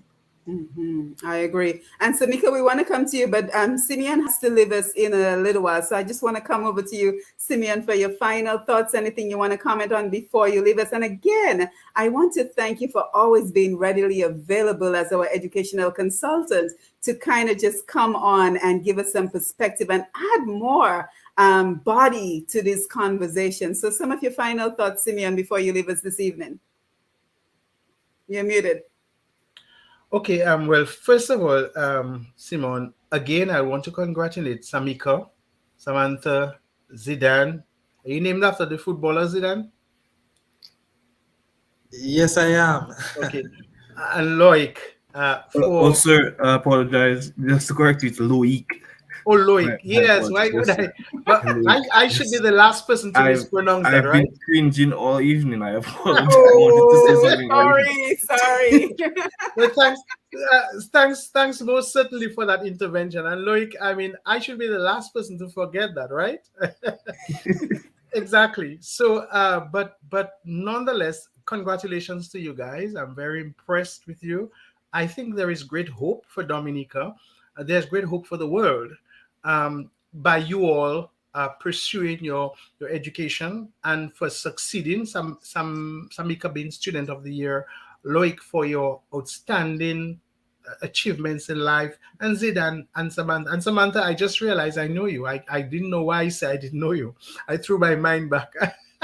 So my apologies for that. Small world, very small world. But nonetheless, I just like to say that congratulations to you all.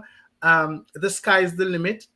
I like to tell people that in terms of maximizing your potential, I developed a phrase: you have to reach deep down inside yourself and stretch way out beyond yourself in life. Always remember to reach deep down within yourself and stretch way beyond yourself so you can achieve your maximum potential. But in closing, Simone, I'd like to say that I'd like to agree with most of the students tonight, the graduates tonight, the young men and women, the gentle ladies and gentlemen, that a lot more can be done in our education system. And one of these days, maybe when we have to discuss the education system, a can of worms may be opened and volcanoes may erupt, but we might also have an expansive sea of opportunities for discussion, because we need to critically look at our education system. While we are producing successful students, we need to ask ourselves, what more can we factor in for education? Because education is not only about academics, okay? It's not only about CXCs and common entrance and grade ones and grade twos. It's more than that. It's the development of the entire person. So we have to see how we can expand our approach to education in Dominica by ensuring that our young people, especially during secondary school, and Zidane mentioned two words: passion and mentorship, so that within the process of education, we can help our young people to identify their passion, hone in on the things that they are passionate about, so that they can identify the beacon for their academic journey. And as well, to be prepared to ensure that we have the right mentorship around, so that when they want to reach out, when they want to identify guidance to point out where they need to go or where they can go, it's there readily available. And I think our education system, particularly our secondary education system, needs to do more to help our young people to channel their thinking, their energies, their ambitions into a direction, not the right direction. The right direction can only be determined by them. Okay, only they know what's good for them. Only they know where they want to go. Sometimes, as adults, and I've heard many parents who tell their children, "That's what you should go to study. That's what I want you to become." That's not what it should be. But we can help them to hone in onto what they would like to become and nurture that and help them to develop the skills, the aptitudes, the abilities for lifelong learning. So thanks for having me on the program. I'm sorry I have to leave tonight, but all the best and next time around. Yes, and we truly appreciate you, Simeon. Thank you for always making time to be with us. And again, we look forward to the next time you're able to join us to continue the contribution, continue the conversation, and continue exploring opportunities in education. So again, thank you, Simeon, for being with us, and you have yourself a wonderful rest of your evening. So Samika, thank you for coming back. Thank you for joining us again. I know you were having some technical challenges, but when you left off, we were talking about concerns for young women, young men in Dominica. So what are your concerns as you look back and you look at the other young ladies coming up in Dominica? What are your concerns for Dominica in general?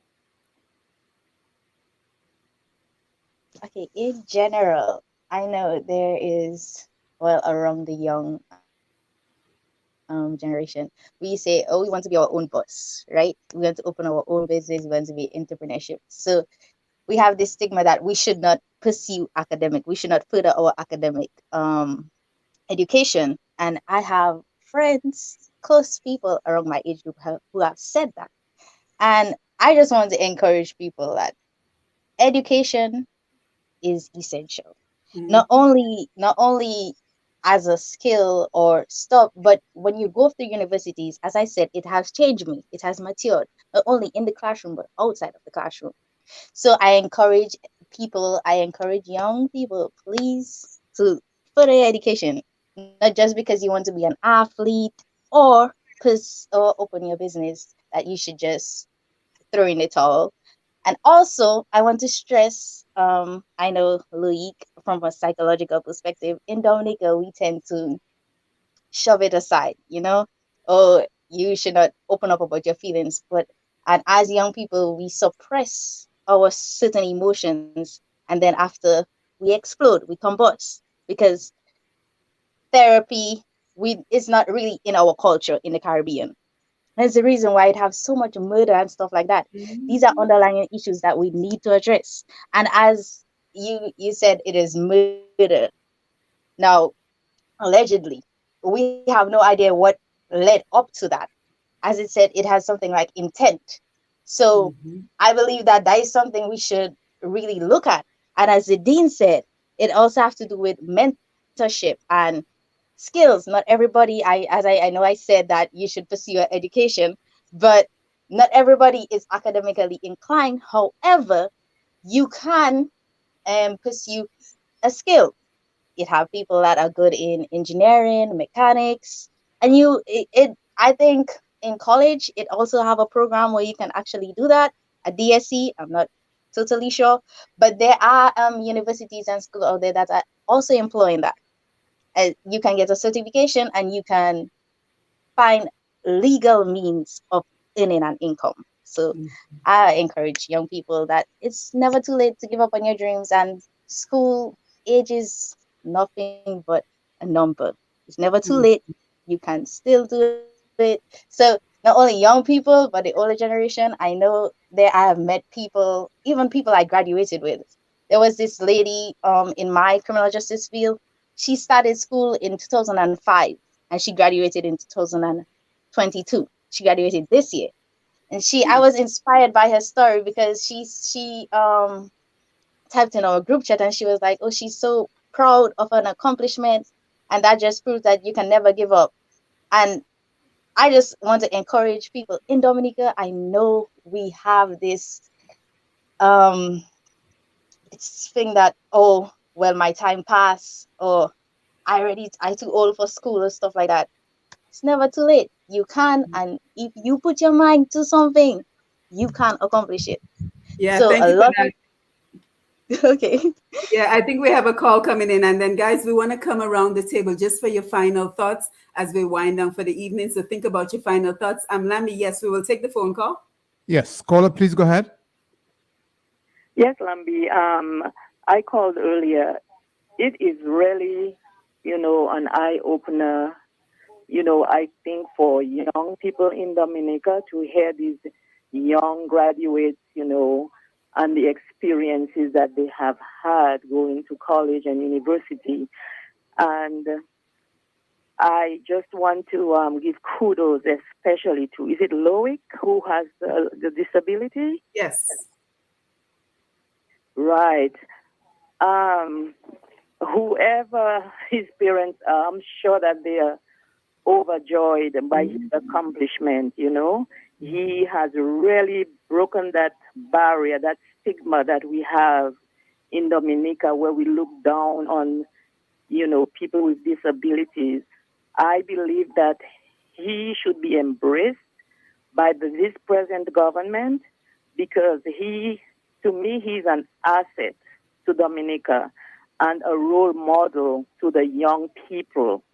I really want to, congratulate each and every one of them, and I wish them the best, that they should continue to pursue whatever they want to do to be in life. Do not let anyone discourage you. Continue pressing on, and you will succeed. Have a good night. Yes. Thank you, caller. Lammy, there's another call. Yes, there's another call on the line. Caller, please go ahead. Thanks for joining us. Good evening, Lambi. Good evening, sir. Good evening to Dr. Simons, and good evening to all the students. Good evening. Calling to congratulate every one of them on their achievements, but a special congratulations to my neighbor Zidane. And Zidane, listening to you, I got goosebumps. I can hear myself listening to a very mature young man and not the juvenile I used to know next to me. So I want to really, really congratulate you on your achievement. And as I tell you, if I get goosebumps, Alice, for your mother, I know your mother must have been very, very proud of you. I want to comment on what Zidane said about asking the young people what they want to do. And he also put a lot of emphasis on skills. Like they believe if you go to university and then you should be a doctor or maybe an accountant or lawyer or what, or something like that. I want to share with you two stories. Growing up in St. Joseph, there was a young man, a gentleman, a Mathieu man, who was very skilled in making bamboo fish pots. In those days, a guy called Beausoleil, he was the kingpin lawyer in Dominica. Everybody who have a case and they want success, they used to go to Beausoleil. And some time back, the people were somewhere talking about Beausoleil and how brilliant Beausoleil is. And the guy said, well, if you don't understand the part I can interpret, the gentleman said, if he tout savant Beausoleil là, he passe à faire en as bamboo. Do you all understand that? Kind of. Hello, do you all understand that? Translate for them because you have two Yeah, West he said ladies with there. all the intelligence Beausoleil has, he cannot make a bamboo fish pot because it takes skills to make a fish pot out of bamboo. That's the point the gentleman was making. And, this, and the second thing I want to share with you all, so Viv Richards on the 4th, between the 4th and the 5th of July, will be receiving CARICOM highest order, the order of CARICOM. And Viv Richards was a cricketer, as many of you would know from Antigua. Yes. And all 15-member CARICOM states agreed to bestow that honor on Sir Viv Richards. So Viv Richards was a doctor of medicine or a lawyer or what have you. So you don't really have to be an academia for you to excel. So you have your skill, and it is very important, as Zidane said, to ask the children what they want to do. Thank you very much, and pleasant evening to you. Yes, thank you, caller. And so important, it really starts in the house because as we can see, The examples are right before us that it begins at home. So let us just go around the room for your final thoughts as we wind down this evening. And of course, we want to jump on the Facebook Live for some of the comments that came in. So Samantha, let's start with you. What are your final thoughts this evening? And again, I just want to thank each and every one of you for being here, for making such great contributions to this conversation. And I hope that we can engage with you again sometime in the near future. Samantha? Okay, so for my final words, I would just like to thank the Almighty Father for bringing me this far. My mom, who has been my motivator from day one, my family members, my mentors, especially in Grambling State University. I became close to some people who have given me the best advice, so I want to thank them. To everyone, the government of Dominica, I have to give a shout out to them for the financial assistance that I received to go to Grambling State University. I am thankful for that. And Dominica State College for the transfer credits, that's also a big help. And to everyone, my teachers in the past, friends, and acquaintances, I just want to say thank you. Yes, thank you, Samantha. Zidane? Good evening, everyone. Again, thank you for having me on your panel. For one, Yes. I rather not speak on myself. I just want to urge um, individuals in communities of in Dominica, if you feel like you are in a position where you could help the youth, please help the youth. When I was in college, I was in Miss Ashma McDougall girls class. I did a research paper on the illicit drug trade on Dominica, the impact that it had. Surprising to me, the biggest impact that the illicit drug trade had on Dominica was not crime or anything negative, but it was in fact financial. The illicit drug trade in Dominica has a big financial impact on Dominica. So that just goes to say there is potential in the quote unquote blocks that Dominicans, the Society of Dominica likes to put a blind eye on. Please elevate our youth in communities where there is no elevation.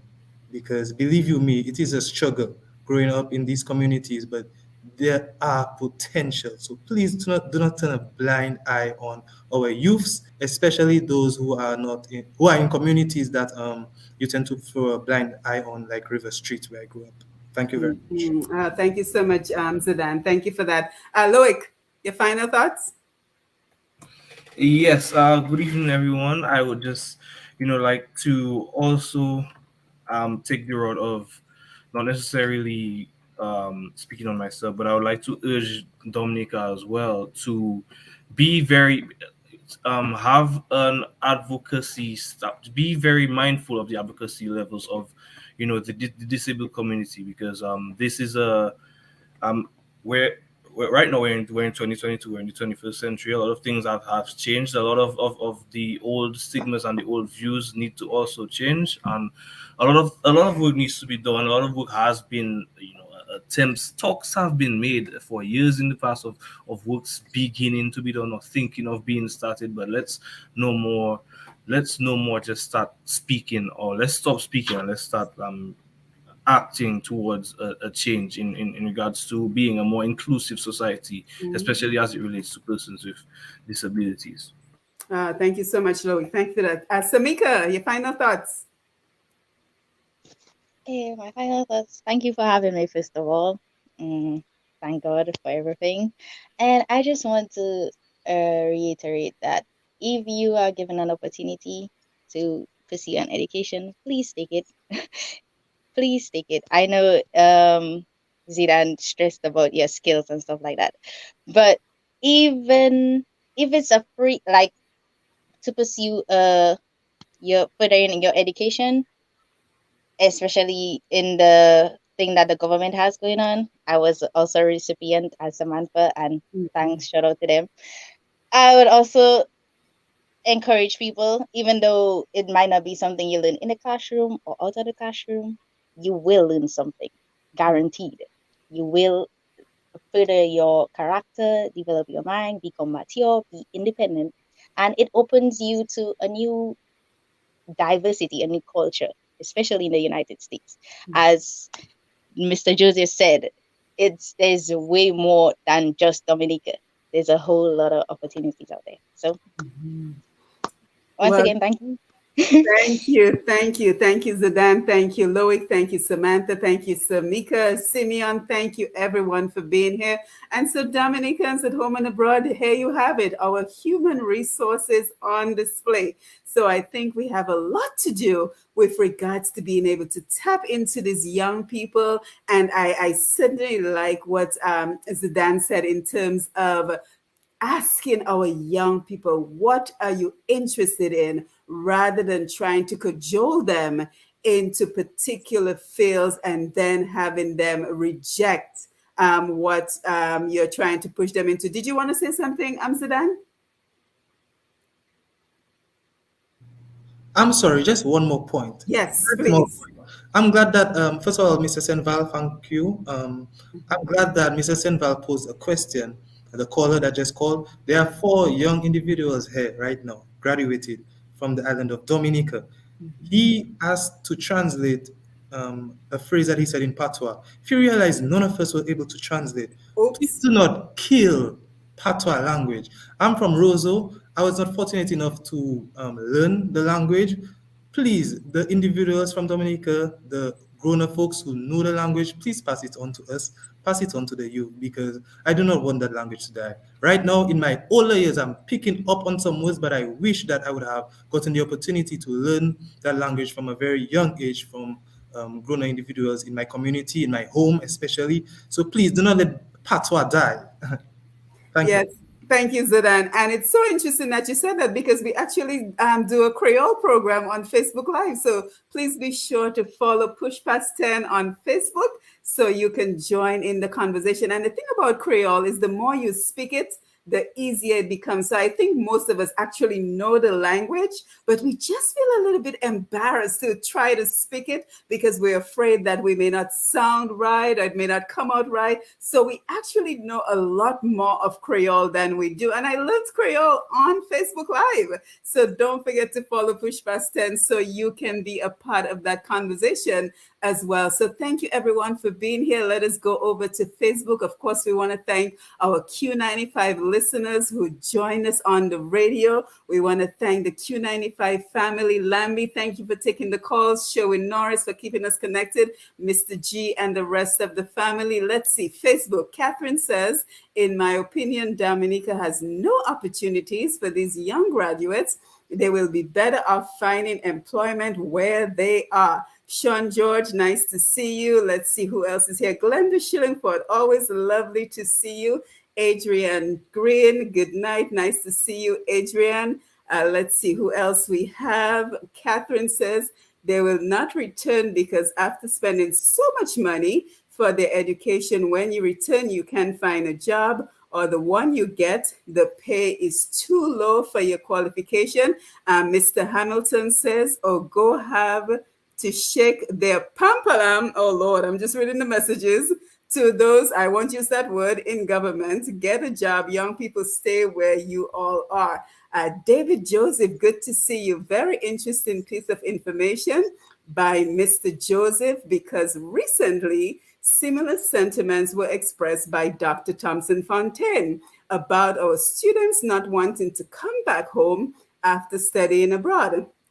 He was taken to task by Dr. Damian Dublin, who claimed that there was no data to support such a claim. Well, now you have the evidence right in front of you, right? Because I don't think any of the students have concrete plans for returning to Dominica as of now. Palm Wiltshire says, be proud of you selves, guys. Blessings to you. Keith Joseph, nice to see you. Doc, in addition to Mr. Joseph question, how many return students that are established workers, young folks, be careful of the decisions they make to come back home. My advice to you all, David Joseph. Let's see, we are winding down very quickly. Let's just take a couple more comments. Everyone wants the opportunity to elevate themselves, especially our young people in Dominica at present. It is extremely difficult for young people in Dominica to move forward. Many of our young people are sitting home in Dominica who are highly qualified, but there are no opportunities available to them. These are cold, hard facts. So let's take some comments from someone we have not yet already heard from. Deborah, yes, Zidane is very mature. I agree. It is very important to ask students what they want to do. As a middle school preparatory college teacher in America, these are important conversations I have with my students. I'm amazed with all the panelists. Congratulations on a job well done. Rhoda, very great and encouraging program, especially to young people who have no hope and are on the verge of giving up. Loik, you are a great testimony to persons who think they cannot achieve their goals. Ingrid Paul, I see you. Good evening to you. And one more comment before we wind down. Ingrid says, thank you, Simone, great program. And Magdalene says, they do have a bright future. Congratulations, young people. So I think that Magdalene said it best. Congratulations, young people. Thank you for being here. The sky's the limit. Keep the universe open. That would be my recommendation. Remain open to the universe and what is out there for you, and the possibilities are endless. So here we are at the end of the program. Again, I want to thank you for joining us for episode number 25 of Roots Connections on Q with Simone Mathieu. Today, we discussed the graduating class of 2022, the prospects for maximizing their potential. So as our time comes to an end, we wanted to let you know that we will continue having these conversations. We will continue tapping into the expertise of our Dominican brothers and sisters at home and abroad to explore practical and concrete recommendations and also to provide hope. Because I think one of the things we are seeing more and more with these programs, especially when we have young people like you with us, is that there needs to be hope.